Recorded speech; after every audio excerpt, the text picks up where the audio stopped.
Testing 1 2 3. Testing 1 2 3. This is Radio Free Mormon on the air, broadcasting behind enemy lines. Tonight's episode: a bad defense is the worst offense. Today is Wednesday, May 13th, 2020. This morning I got up bright and early and had a wonderful discussion with Jonathan Streeter at his podcast titled Thoughts on Things and Stuff. Jonathan Streeter contacted me yesterday and invited me onto his podcast. He was very gracious to make the invitation. I was very gracious to accept the invitation, especially on such short notice, and especially on something dealing with a subject that I really don't have an awful lot of knowledge about. That subject is Joseph Smith and polygamy.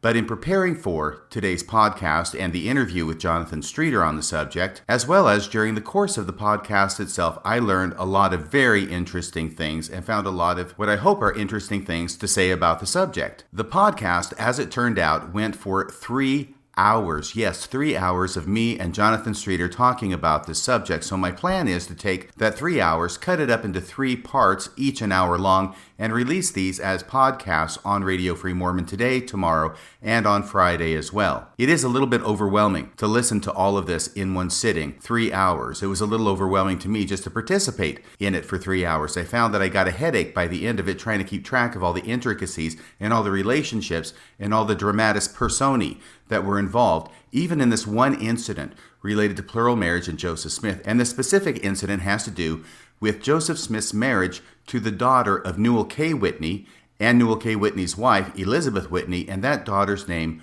was Sarah Whitney, Sarah Ann Whitney. And the reason this particular episode of plural marriage is so interesting and so important is because it is the one episode that we have documentation on, because Sarah and or her parents insisted that Joseph Smith put it in writing, that Joseph Smith put in writings all the blessings that were going to be incurred to Sarah and her family as a result of Sarah agreeing to marry Joseph Smith and as a result of Sarah's parents agreeing to allow their daughter to get married to Joseph Smith. She was only 17 years old. At the time, parental consent was required. So the reason this podcast is titled A Bad Defense is the Worst Offense is because we not only deal with the subject and the documentation that surrounds it and that establishes it as a fact in Mormon history, i.e. Joseph Smith's plural marriage to Sarah Ann Whitney, we also deal with some of the defenses that have been attempted to be made by apologists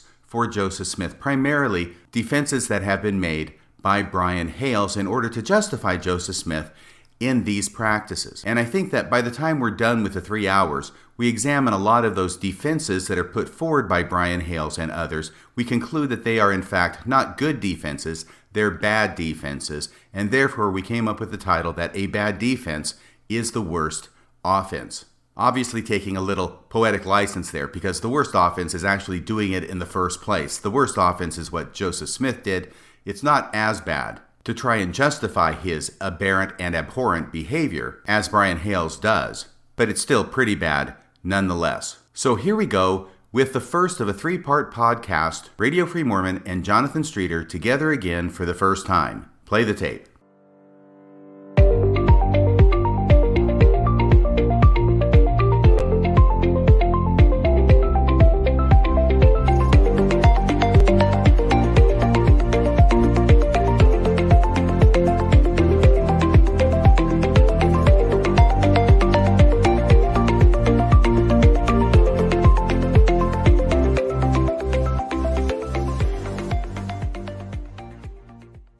Hello and welcome to today's episode of Talk on Things and Stuff. I'm John Streeter and it's, Wednesday, May 13th, 2020. We're still in the middle of the coronavirus pandemic quarantine lockdown, but I got my studio back because I kicked my kids out of the house. So they're back in their apartments and I'm now dealing with the debris that they left. At any rate, today we've got something special. We are going to be joined by a guest host, and that is Radio Free Mormon. Radio Free Mormon, are you there? I am here. Can you hear me, Jonathan? I can hear you well, and hopefully people in the audience, if they can't hear you, certainly let us know. So, you know, the people in the audience may not realize it, but some of us content creators like talk behind the scenes every once in a while.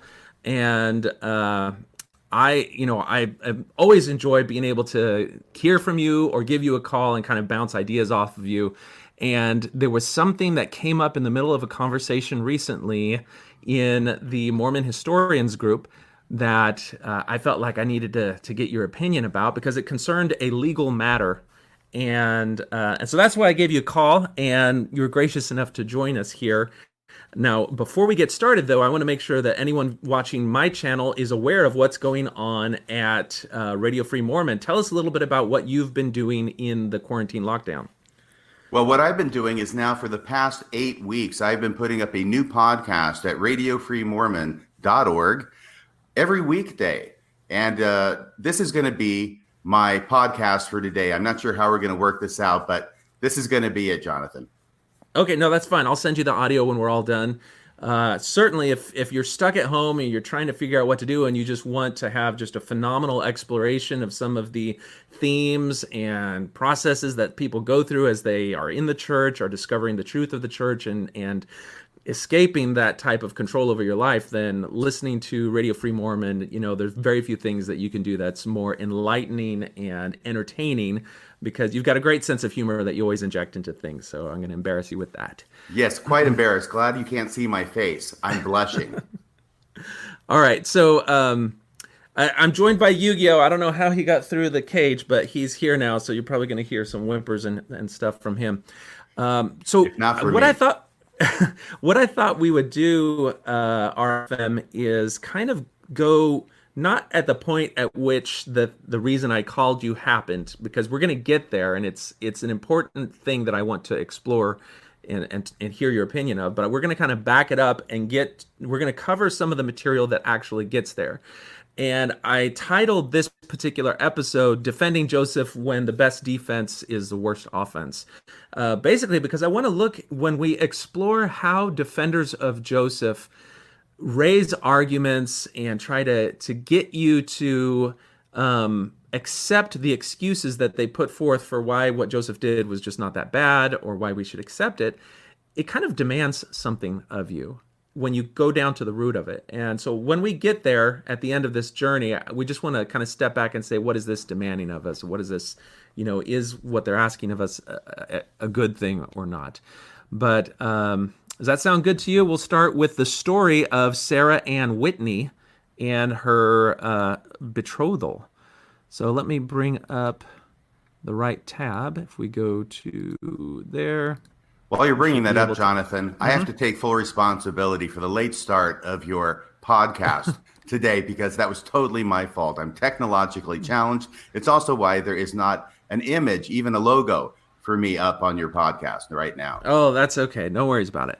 All right, so this is what we're going to do. Is we're going to start as our springboard with a blog post from Professor Benjamin Park. If you're not familiar with Benjamin Park, he's a phenomenal integrator of history. He's the history professor at some muckety-muck university that I am not giving him the courtesy of remembering.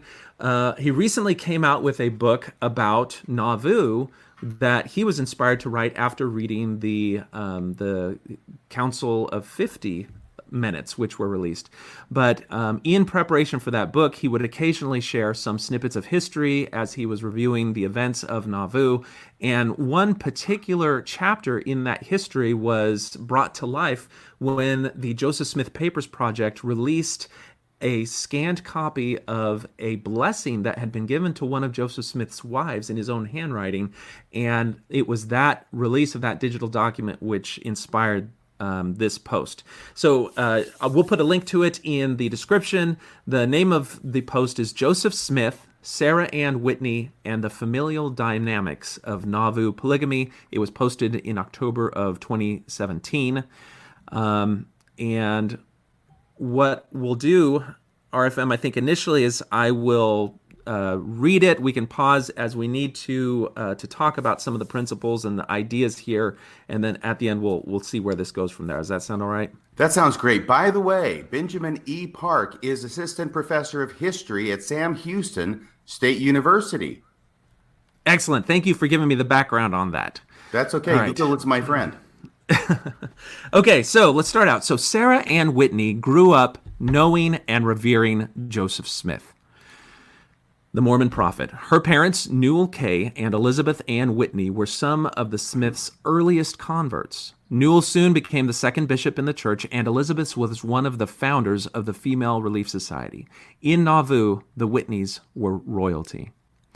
It was logical then that Newell and Elizabeth were some of the first people Smith told about a new doctrine allowing polygamy. Can I break in here for a second? Yeah, let's do it. Isn't this funny? Because I'm used to providing basically all the content for my show. I think you're pretty much used to doing the same thing. And so I'm going to have to interrupt. I apologize. Please, no, that's exactly how this goes. So okay. Do so. Spoiler alert here. It's Sarah, the daughter of Newell and Elizabeth, who is going to end up being one of Joseph Smith's plural wives. Okay, so that's a spoiler alert. But even here in the beginning paragraph, we are seeing seated in this article the relationship that is going to allow this to happen. Sarah, the daughter, grew up knowing and revering Joseph Smith, the Mormon prophet. So she reveres him as a prophet. She not only knows him, she reveres him, and her parents do the same thing. That's Newell Whitney. And Newell Kay Whitney, is a familiar name in Mormon history, even to those who just go to church every Sunday and don't do a lot of studying beyond that. They've heard that name before. And his wife, Elizabeth, they are some of Smith's earliest converts. They share the same view of Joseph as Sarah does. They know and revere Joseph Smith as a prophet. And indeed, Newell and Elizabeth end up being royalty. Newell is the second bishop in the church. Elizabeth is one of the founders of the Female Relief Society, which is going to play into the story later on as it relates to her relationship and her discomfort with the whole situation over the fact that she's friends with Emma even while she's covering for Joseph Smith. Okay. Yeah. Excellent points. And the thing that I always like to imagine, anytime I read about any of Joseph Smith's plural wives, I always try to make sure and go back and say, wait a second, where is the first time that Joseph Smith encountered this woman, and what was the context at that point? And when you look at the story of Sarah Ann Whitney, she was, I think, a 6-year-old girl, daughter of the Whitneys at the time that Joseph entered their life. And it's funny when you look at the history of how Joseph actually first met Newell Kay Whitney. He pulls up in a carriage, steps out of the carriage. Newell Kay Whitney is like in the front of his store, his house or something. And Joseph comes up to him and says, Newell Kay Whitney, I'm your man. And he's like, you have me at a disadvantage. I don't know you, but you apparently know me. And he's like, you prayed me here. What do you want me to do? Is what Joseph said. When you look at the way that con artists work, that whole confidence man name plays into how they interact, how they leverage people's trust, how they leverage, the mechanisms of their deception. And this was one of the ways that Joseph Smith was able to do that. All he had to do was, every other person that he met, particularly if they were wealthy shop owners, introduce himself in that way. And if they were amenable to that, if they're like, wow, I have been praying for some sort of assistance recently, you must be an answer to a prayer, then suddenly it automatically gives them that divine connection. So there's a whole lot in this history that you absolutely point out there. Right, and I think that was in February of 1831, and Joseph Smith pulls up with Emma in a sleigh in the snow in Kirtland, Ohio. So this is very early on. This is less than a year after the organization of the church, and when Joseph Smith is making the move from New York over to Kirtland, Ohio. Excellent. All right, so let's continue where we are with Professor Park's piece. It was logical then that Newell and Elizabeth were some of the first people Smith told about a new doctrine allowing polygamy. They were at first shocked, but eventually accepting, and then, and this is a quote from them, laying aside all our traditions and former notions in regard to marriage, Elizabeth later wrote, they consented to give our eldest daughter, then 17 years of age, to Joseph in the order of plural marriage. Sarah Ann, their second child and first daughter, was to be wed to the prophet of her youth, a man 20 years her senior. Now, there's something in what they just said. We are laying aside all our traditions and former notions in regard to marriage. And if you make a study of religious charlatans who enter into unorthodox sexual practices, one of the things that they always have to do is they have to find a way to subvert the normal traditional morals of people so that they can start to see the unorthodox practices that the religious charlatan has as something divine, even though in their prior moral framework, it would be seen as abominable. And in Mormonism, Joseph Smith does this with his tales of eternal sealings and the theological principles behind that. In order to get exalted, you have to actually be in this type of eternal celestial marriage, which, early on in the church meant entering into this polygamous arrangement. That's kind of the thing that struck me about there, is that they're saying that they abandoned their prior moral principles. Did that hit you? Oh, yes. There's going to be a whole lot that Joseph Smith is going to have to overcome with both the mother and the father, as well as their daughter, in order to make this work. And that's one of the first hurdles he's going to have to encounter. Yeah. And when you study people who do this type of, I consider it to be predatory behavior. There's this idea that there's grooming involved, which is that, a man trying to exploit some vulnerable target has to not only convince or persuade their target, but particularly in this instance of children, they have to make their appeals, their approach, their proximity to the person okay with everyone else around the person. And Joseph Smith, again and again, when you study Nancy Rigdon, when you study all of the particularly the younger women that he ended up being involved with, you see that pattern of grooming happening. Whereas if we saw it today in some religious leader, it would be like, oh yeah, he's totally grooming them. He's trying to get the parents to be okay with what he's talking about, and that's like grooming. But it's always different to see it in the history. All right, so let's continue. The sealing between Joseph Smith and Sarah Ann Whitney took place in secret on July 27th of 1842. It is the only polygamous sealing from Nauvoo where participants left a written record of the ritual. This document, framed as a revelation, is perhaps the best insight into the dynastic theology upon which polygamy was based. It was written in the voice of God and directed to Newell Whitney, and instructed him on how to perform the quixotic nuptials between his daughter and Smith. Quote from that document, "They shall take each other by the hand," it explained, "and you shall say you both mutually agree, calling them by name, to be each other's companions so long as you both shall live." That's the end of that quote. The sealing promised, quote, "honor and immortality and eternal life to the entire Whitney household." Sarah Ann was merely a link in a chain that bound the Smith and Whitney families, an assurance of salvation for Newell and Elizabeth, their ancestors, and even their progenitors. By attaching themselves to the royal lineage of Mormonism's prophet, the Whitney family found eternal stability. Now, there's just so much in what Professor Park just described right there. Do you want to take a first shot at it before I say anything about it? Sure. Thank you very much. A couple of comments that I have first is that Professor Park, I appreciate his scholarship and his research. I will tell you, however, that I do sense a slightly apologetic bent in the way he's recounting things. The first thing is this. We've gone into this for several paragraphs, and the question that I have is, how old was Sarah when she got married to Joseph Smith? Because a number of things are stated here, but I don't see her, I don't see her actual age given. He mentioned it. He did mention it very early on, which was that she was 17 years old when this happened. Oh, okay. Okay. 17. I think it's like earlier up there, but he kind of frames it initially before he gets to the nitty and the gritty.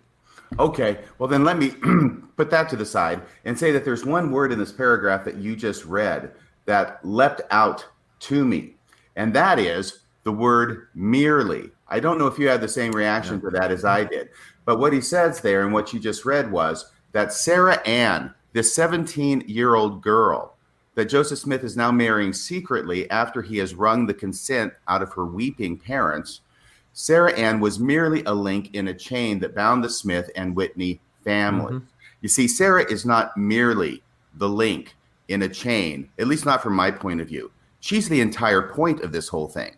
She is the objective. The whole point is to marry her.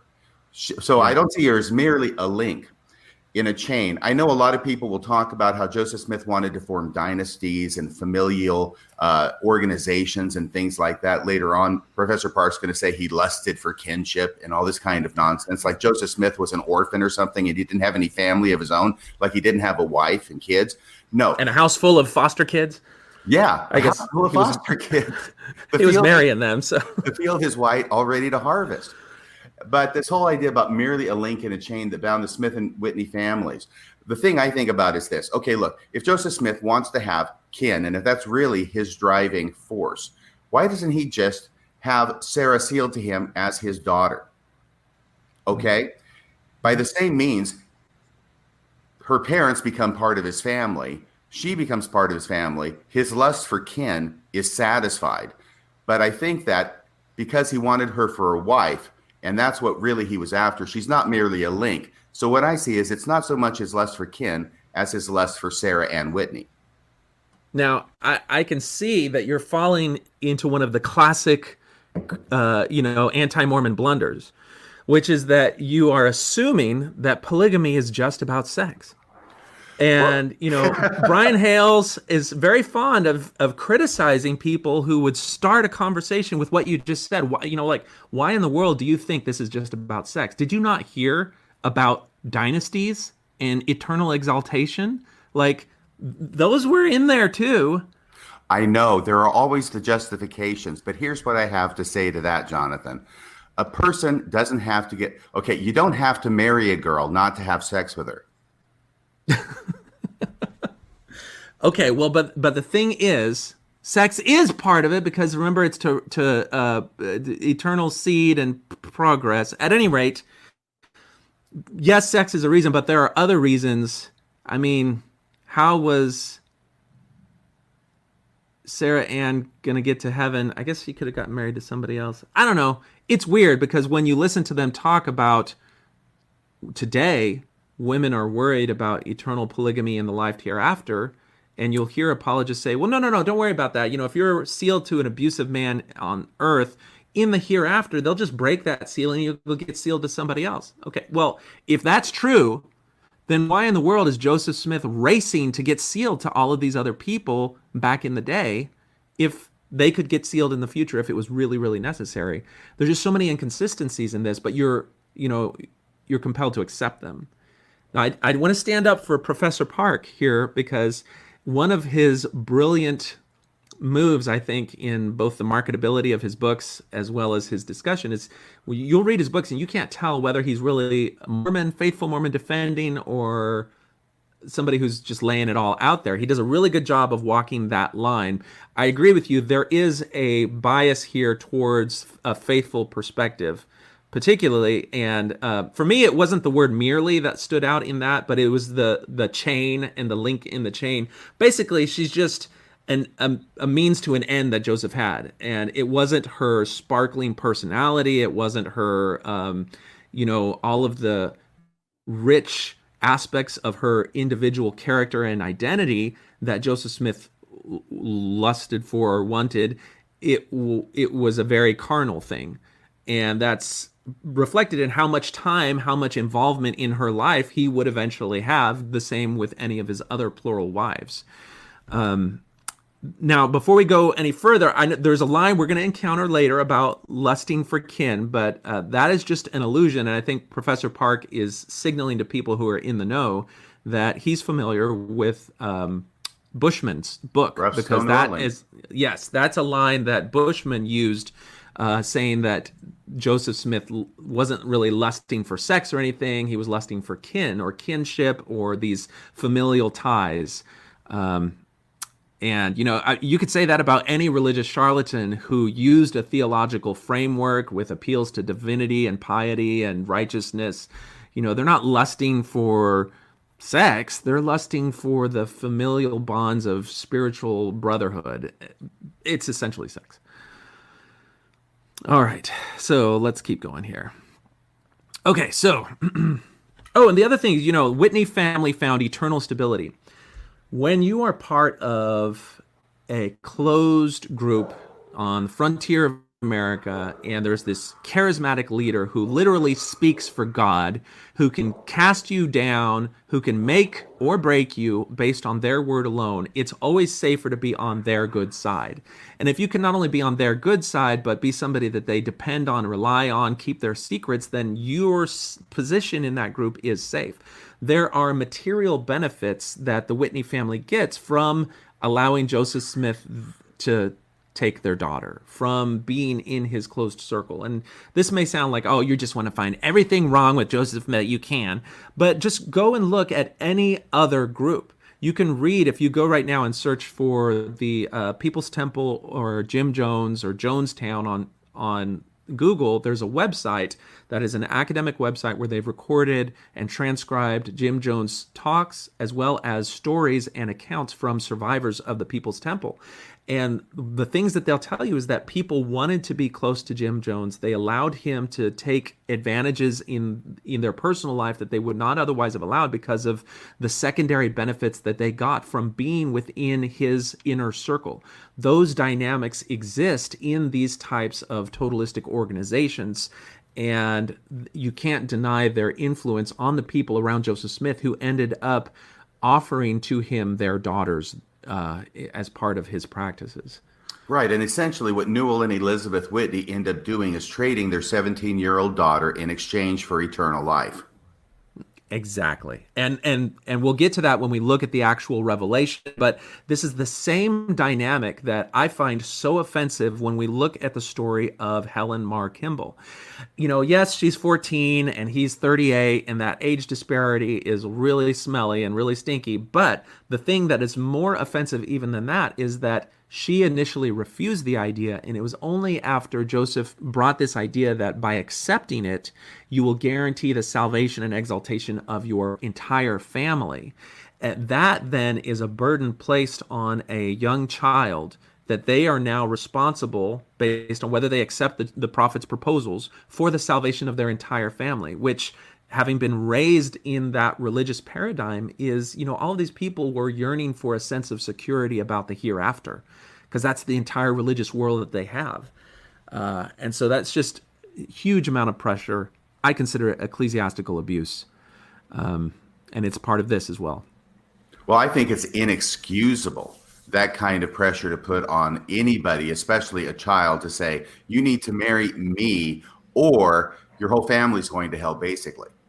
Yeah, exactly. And they'll say, he didn't say they were going to hell. He just said if you marry them, then they're guaranteed salvation. Maybe they'd get salvation anyway, but this is the guarantee. It's a lamentable form of an apologetic argument that demands too much of the viewer. All right, so let's keep going. So Smith, in turn, relished this new association. Let me make this full screen. Relish is a word that can cover a lot of ground. It was a period where he needed moral support. The next month, while he was in hiding to escape extradition charges, Smith wrote a letter pleading for Newell, Elizabeth, and Sarah to come visit him at his secret hideout. I think Joseph needed some immoral support too, by the way. Go ahead. You were terrible. All right. Yet he knew the scandal involved, especially if his wife Emma found out. And so he wrote in the letter, "The only thing to be careful of," Smith cautioned, "is to find out when Emma comes, because it cannot be safe if she were present. Clandestine relationships during tense situations required secret rendezvous." Smith often wrote his emotions on his sleeves, and this letter demonstrates that his lust for kin extended to polygamous families. There it is, lust for kin. There it is. He certainly knew it was scandalous. Smith urged the Whitneys to burn this letter as soon as you read it. Besieged from all sides, Smith was earnest enough to take risks. All right. So this brings out a very remarkable letter. And before we go forward, I want to see if we can look at some of these sources, because we are getting to a point where those sources become important. So let me just see if I can first find, a bunch that was a blessing. You go ahead and look for that, and while you're doing it, I'll cover, okay? because Okay, sounds good. the word that stands out to me in this paragraph is earnest. That is so apologetic, at least from my point of view. Besieged from all sides. Okay, he's the victim here, by the way. You notice that Joseph Smith is the one who's the victim. He needs some moral support, some comfort. So he's besieged from all sides, but he was earnest enough to take risks. That's why he's taking this risk of having Sarah's parents bring Sarah out to visit him and make sure that, Emma's not around, because it's not safe if Emma's around and she sees what's happening. But he's earnest enough to take these risks. I'm not sure if earnest is the word that I would choose to describe it. He's certainly willing to take risks, but I don't know if earnest is the word I would use to describe it. Very good point.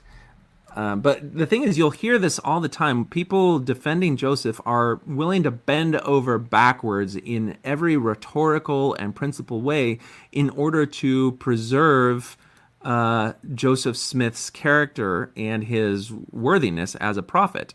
And that impulse to preserve Joseph allows them to pretty much throw anybody else under the bus. And so you'll see them excuse Joseph, here, there, and wherever, even to the extent where when you're talking about some of Joseph's plural wives, we'll see maybe in some later discussions that if, a series of events could be explained by Joseph Smith simply engaging in adultery and lying, or you could reinterpret things so that everybody around Joseph Smith was lying, and it was the woman who then committed adultery when she went back to her first husband. That's the interpretation they're going to go with. And it's just reflective of this idea that the highest value is really preserving the worthiness of Joseph Smith, because their entire religious worldview depends on it. Yeah, okay. And don't forget that the whole reason that Joseph Smith is hiding out in the first place is because the law in Missouri is looking for him. He's hiding out to escape extradition charges. This is a criminal. Exactly. I'm sorry to say this, but if you look at it objectively, he is a criminal in the sense that he is wanted for violating the law in Missouri. Law enforcement officials from Missouri are looking for him, and so he's having to hide out. But while he's hiding out, he wants Sarah to be brought to him so that he can have some moral support while he continues to relish the new association. Yeah. Okay, so let's take a look at this letter. This letter, for me, is really powerful because it is actually one of the documents that we have that is written in Joseph Smith's hand, in his handwriting. So I've got now pulled up the Joseph Smith Papers website, and we can see the digitized copy of that letter. It's identified as being written August 18th, 1842 from Nauvoo. And let's just take a look at what actually is contained in this letter. Dear and beloved brother Newell K. Whitney and sister Elizabeth Whitney, and etc. And everybody agrees, both critics and defenders, that the etc. is Sarah Ann Whitney. And you get that from the context of when this letter was written, as well as the contents of the letter. I take this opportunity to communicate some of my feelings privately at this time, which I want you three eternally to keep in your own bosoms. For my feelings are so strong for you since what has passed lately between us, that the time of my absence from you seems so long and dreary that it seems as if I could not live long in this way. And if you three would come and see me in this my lonely retreat, it would afford me great relief of mind. If those with whom I am allied do love me, now is the time to afford me succor in the days of exile, for you know I foretold you all of these things. I'm now at Carlos Granger's, just back of Brother Hiram's farm. It's only 1 mile from town. The nights are very pleasant indeed. All three of you can come and see me in the forepart of the night. So it starts out, and I don't know if you've had the opportunity to watch the Netflix documentary called Abducted in Plain Sight. No. So it's the story of a young girl and her family who happened to be Mormon, and they grew up with this guy showing just like a really unusual affinity for their family. He would come and help them build stuff, do yard work. He'd come take the kids out. I mean, he was just like and he inserted themselves in their family life, became very good friends with the father and the mother, and seemed to just really have a lot of concern for this particular young daughter. And when you watch the story, you'll discover later that he seduced both of the parents and did so in order to make them both complicit and secretive in their relationship with him, and to facilitate his access to their young daughter. And it's an example where somebody, even that you can see, because once you see the age of the girl and the guy, people would describe him as either a pedophile or a pedophile, if pedophile, whatever it is, where he specifically is fixated sexually on adolescents, not necessarily pre-pubertal kids, but adolescents. But in order to achieve that fixation, he had to court and seduce the parents themselves. So he's seducing old people, he's seducing young people, and it's all part of his predatory behaviors. And when I look at the relationship that Joseph Smith has with the Newell K. Whitney family, I'm reminded a lot of, before the seduction, all of the ingratiating activities that the man did in order to curry favor with the parents, to get them on his side and totally complicit and tolerant of anything that he would do. If you haven't had a chance to see that documentary, it's called Abducted in Plain Sight, and it is, it goes into places that are far even crazier than what I've discussed, but that is one thing that I took away from it. The letter that you just read from the Joseph Smith Papers Project website, Jonathan, is that the one that says that Smith urged the Whitneys to burn this letter as soon as you read it? Yes, we're going to get to that. It's not very long of a letter, so I do want to continue it. This is how these podcasts go, RFM. I just go on crazy tangents, and we'll get back to Professor Park in a little bit. Okay, so.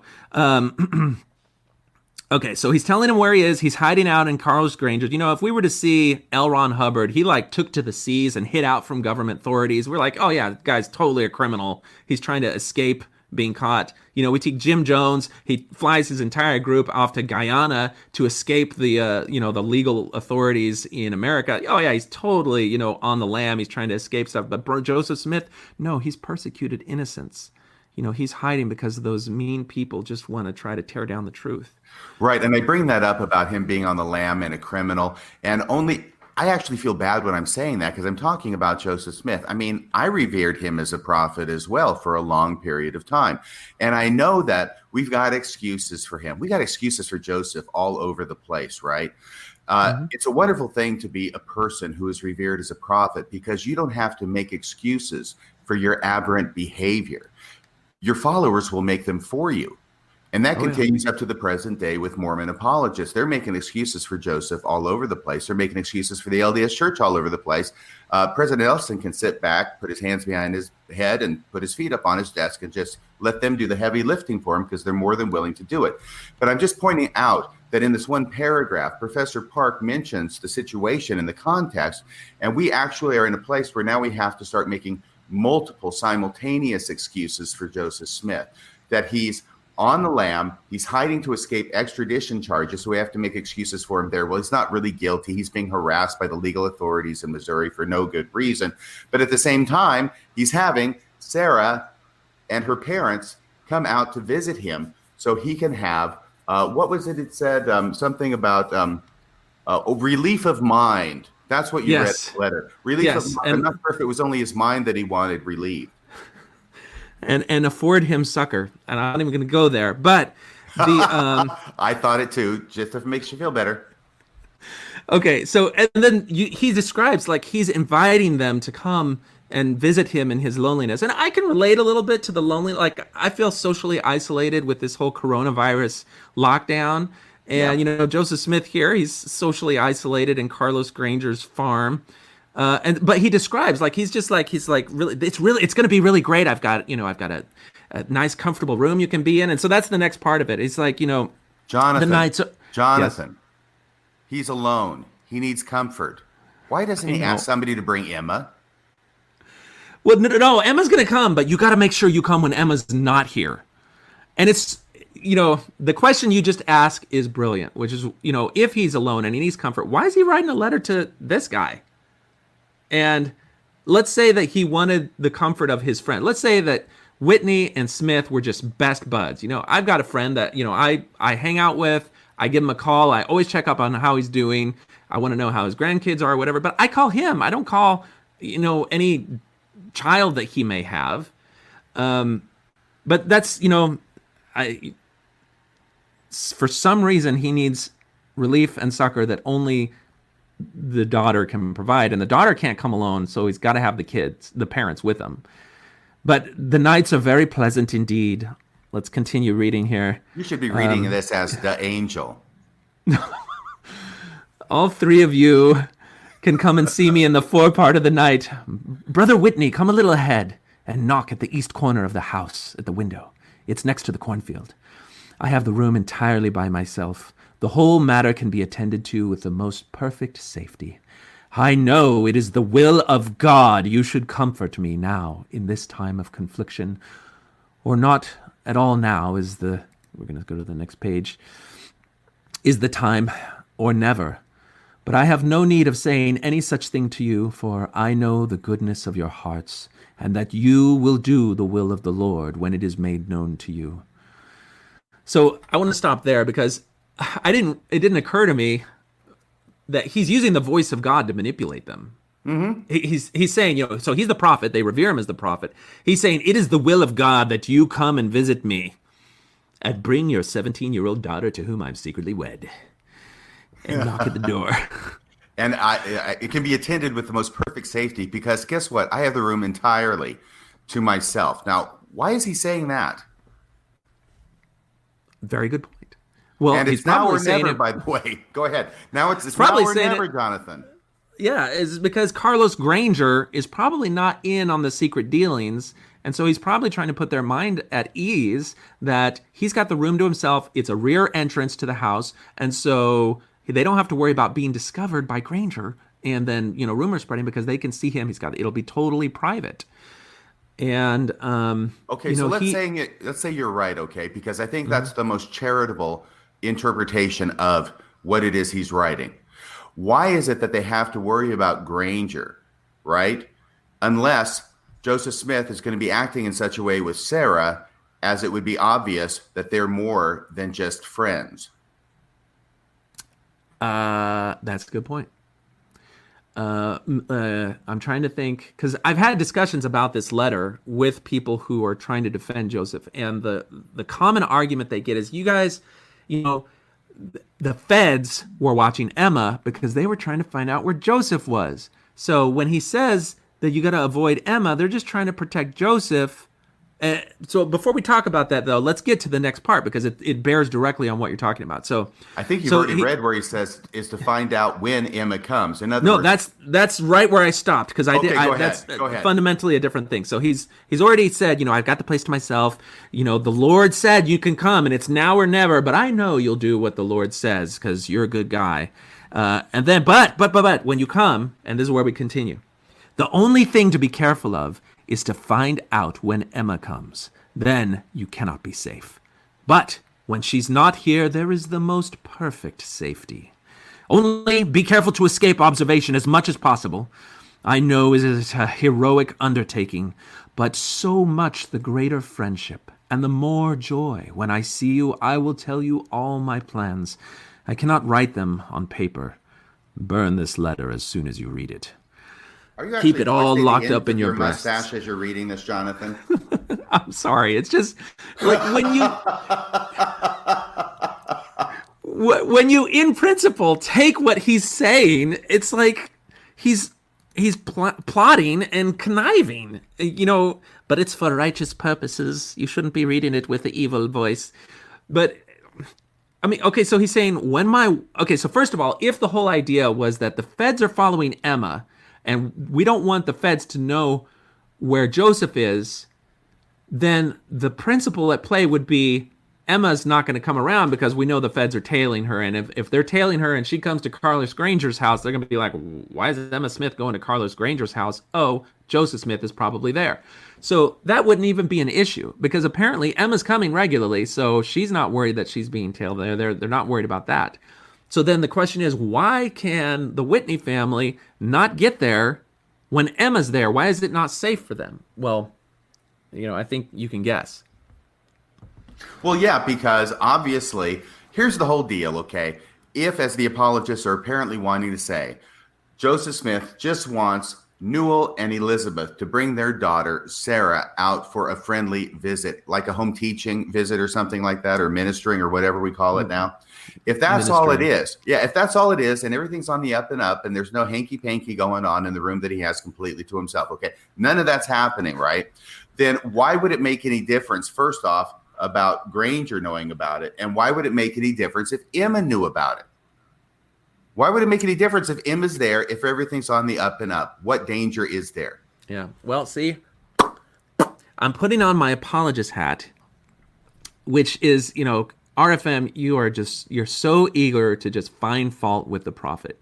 You have to understand that the prophet is doing his best to obey God's commands. And we know from D&C 132 that Emma, as the first wife, would have been given an opportunity to accept the principle. Well, she got ticked off when she learned about Fanny Alger. And so she was, she had to have been introduced to the principle then, and she rejected it. So now Joseph is trying to preserve Emma's soul by not confronting her with the opportunity to reject God's law again. If Joseph can save Emma from, because of her selfishness and her short-sightedness, rejecting the principle of polygamy, then Joseph's going to save Emma from the destruction that, is inevitably going to happen. So by keeping his plural marriages secret, which he has to do because the angel said he has to do it. So he's following God's command, and he's saving Emma from further condemnation because he knows she's going to reject it. So he has to keep these things sacred. So Joseph is trying to do the best he can, RFM, and, you're sitting there and criticizing him for trying to keep God's commandments, and I'm offended. I'm sorry. Well, you're making a choice to be offended. That's all I got to say. But here's the deal, okay? I know we've got this article to get through, and I don't mean to keep doing these tangents, but I have been a lawyer for 30 years now, okay? And as a lawyer, I am very well aware of the fact that I have to be able to look at the same set of facts from different points of view. There's the point of view of the defense attorney, which is what I am. There's the point of view of the prosecutor. And most importantly, Jonathan, there's the point of view of the jury. Okay, because the jury is going to be looking at this more objectively than the defense attorney or the defendant, and more objectively than the prosecutor. The jury is just going to be sitting there and looking at things from an objective, neutral point of view. And that is the most important hat to put on. Now, I will tell you that some time ago, I had a client, okay, I'm not going to mention his name, but he was charged with having a loaded AK-47 in the back of his car.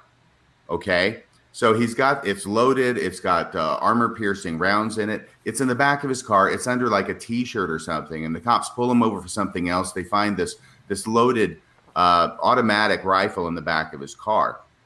And he tells them that, he didn't know what was there. Okay, and I remember talking with him at one point and trying to get him to understand the fact that the jury is going to be looking at this objectively. Okay, and they're going to be making a determination as to whether he actually knew it was back there based upon the facts. They're not in the tank with the defendant, okay? They're not going to be looking at everything the way the defendant wants them to look at it. And there are some arguments that are so bad that no jury in the entire universe is going to believe. And I remember talking with this particular client and saying, well, look, it's your car. There is this rifle in the back, okay? And it's covered with a T-shirt. And he says, well, I didn't know it was there. And I say, look, it has your first name written on the magazine in Sharpie. And he said, it didn't faze him. He said, well, a lot of people have that first name. Okay, you may believe that, okay? You have to be totally in the tank for a certain position for this defendant to believe that story, right? But a jury's never going to believe that story. So when you start getting to the point, and hopefully intelligent people will recognize when they're starting to go into that twilight zone of insanity, where there's a story that's being put forward that is so crazy that only a defendant would believe it, that you have to be totally in the tank for this particular story to work, and that no jury, no objective person in the world would buy this even for a second. And that's where I think we're getting with the masterful apologetic that you just put forward about Joseph Smith. And the reason he's doing all this stuff was because he's such a good guy, and he's just trying to obey God while simultaneously saving Sarah and her family and not having to destroy Emma. Yeah. Yeah. And the thing is, that's where you have to go in order to defend Joseph again and again and again. And, who is the jury in the context of this? Well, it's all of us who are trying to learn about history and contextualize it with what the church claims about itself. And, the apologists have a new thing that they're doing. I don't know if it's that new, but what they're saying is that, listen, everybody has a bias. The people who are critical of the church have a bias. I'm, defending the church. I have a bias. So just take what I say, for what it is. I have a bias, and that's okay. It's just my bias. I take as a premise all of the claims of the church and of Joseph, and then fit all of the evidence into that bias, and that's just my approach. And they see that as a legitimate approach because, in addition to logic, rationality, and evidence, they consider revelation and inspiration to be a legitimate, factual, evidentiary material they can bring to an argument. And I've seen that from Carrie Muhlestein on the subject of Egyptology in the Book of Abraham. I've seen it from Dan Peterson. I've seen it from a number of defenders of the church who acknowledge their bias, relish it, and don't do the second step, which is supposed to follow that, which is to acknowledge that your bias may affect your judgment and your rationalizations, and then try to diffuse them and eliminate what the bias could do. Right, exactly. That's exactly what I was thinking, because I had a similar discussion with Bill Reel when we were talking about a video that was put forth by Stephen Harper, I think it was, about church history. And but that you're exactly right. The first step is to identify your biases, because everybody does have biases, right? We've all got them. But the point of identifying them is not then to cave to them and to interpret everything in light of the bias that you have that you've already identified. The purpose of identifying it is to say, hey, I need to resist the natural inclination to filter all the evidence through my bias. And I need to be able to try and look at this as objectively as I possibly can. And that's what recognizing and identifying your bias is supposed to help you do, not make you somebody who's going to say, hey, it's not my rifle, it's in the backseat of my car. And a lot of people have that first name. Yeah, exactly. All right, let's get through this letter. I think we're almost done with it here. So he's talked about, when Emma comes, don't come, but there's perfect safety. And then, he's going to, and the part I love about this is that the Whitneys did not burn this letter. I'll tell you all my plans. I cannot write them on paper. Burn this letter as soon as you read it.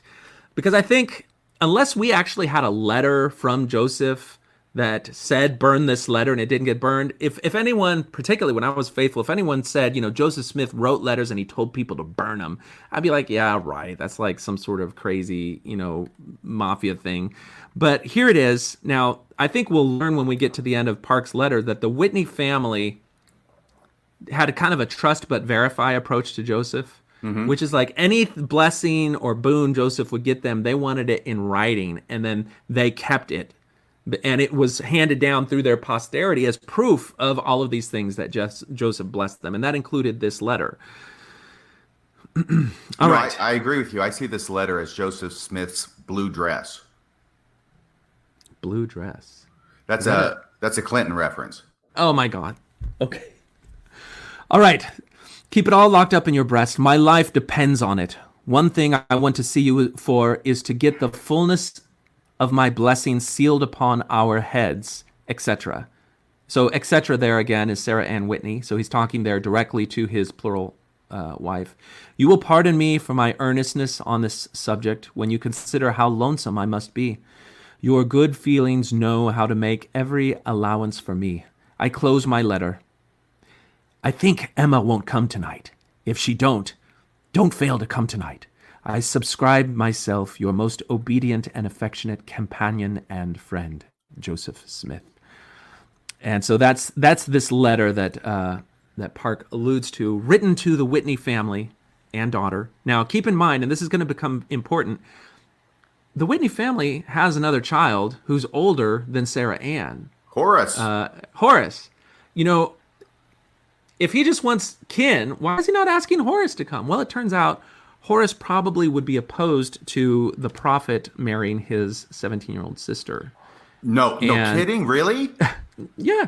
And what's funny is that, this is great, Brian Hales and some other people have said, people saying that Joseph Smith would send men on missions so he could marry their wives. That's ridiculous. Joseph Smith never did anything like that. But we have written by Helen Mar Kimball, who is eventually sister-in-law with Sarah Ann Whitney, a description of what happened, which is that Joseph Smith felt that Horace wouldn't like the fact that he was married to them, so he encouraged him to leave Nauvoo and go visit family out east. And so that pattern of sending people who would have a problem with these relationships away so that Joseph Smith could engage in the relationships is established in this example as well. So let's go back to... By the way, what are this fullness of blessings that Joseph Smith is talking about experiencing with Sarah? Yeah, because they've already been married according to a particular revelation that was given. And so you have to ask yourself, what ordinances could a married couple who, presumably if you're married and sealed, you've had the endowment, but the temple wasn't built, so they just kind of roughed it at the time. But what other ordinance could possibly be a part of this? Does anything jump to mind? I have something in mind. I think it might be, but... What's that? Well, we know that husbands and wives can receive the second anointing, and that was something that existed in Nauvoo. And so if somebody has already been married, then you could describe receiving a more full type ordinance, or, what do they call it? The second anointing is also called the sure word of prophecy. It's like a higher level that has to happen as a husband and wife. That could be something of it. But, and you could even take that notion and say, this is why he wanted them to be there in secret. He was going to do the second anointing. It wasn't sexual. It was the second anointing. We're going to grasp onto that idea. It does say, I just went ahead and did some research while you were talking. This is really handy doing it with two people, isn't it? Yeah. Yeah, the second anointing, apparently, at least according to the Wikipedia article on the subject, the first time a second anointing was performed was on September 28, 1843, when Smith and his wife Emma received it. So if that is correct, and there's a footnote there, of course, the footnote is from Greg Prince, from his book, Ordinances, the Second Anointing. So somebody who does kind of know what they're talking about. It's from Power from on High, The Development of Mormon Priesthood. So if that's correct, and it sounds like the first time the second anointing was performed was over a year after. Was it over a year after this? Okay, yeah, this is August 1842. Yeah, so it's over a year after, according to that reference, that the first second anointing was performed. Well, dang, you messed up my apologetic argument with your research. Maybe he was just practicing. I don't know. Well, I'm trying to plant black pearls for apologists to use in the future, so then you can disprove them later. Okay. So we should, while we're talking about it, read, if we can, the revelation given to Newell K. Whitney, in which God himself, the creator of the universe, looked past all of the people in the world who were suffering under plagues and slavery and all of the other trials of the world to focus his voice on linking and marrying Joseph Smith to a 17-year-old girl. Let's see if we can find here. Here we go. Let's see. We got a letter. We might even have to use...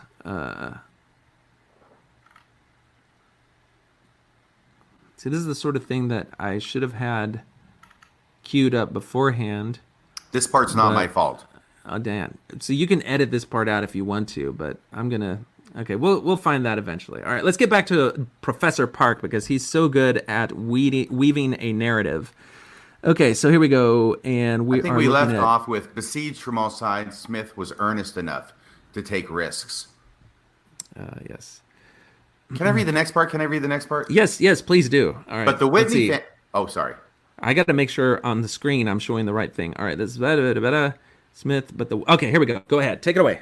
But the Whitney family had its own struggles. The decision to seal their daughter to Smith caused Elizabeth great agony. Well, I'm glad that they're recognizing the fact that the mother of this 16, 17-year-old girl suffered great agony over this decision. Not only was she Sarah's mother, but she was a good friend to, drumroll please, Emma, with whom she helped organize the Relief Society only a few months previous. So here's the mom. Here's Sarah Whitney.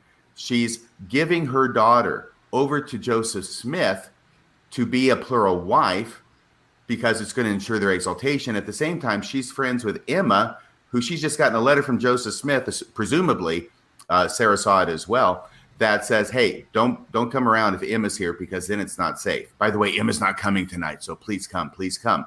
So she's got divided loyalties all over the place. So yes, definitely great agony. Sorry, I'll continue. Now she was helping orchestrate covert meetings between her daughter and her prophet.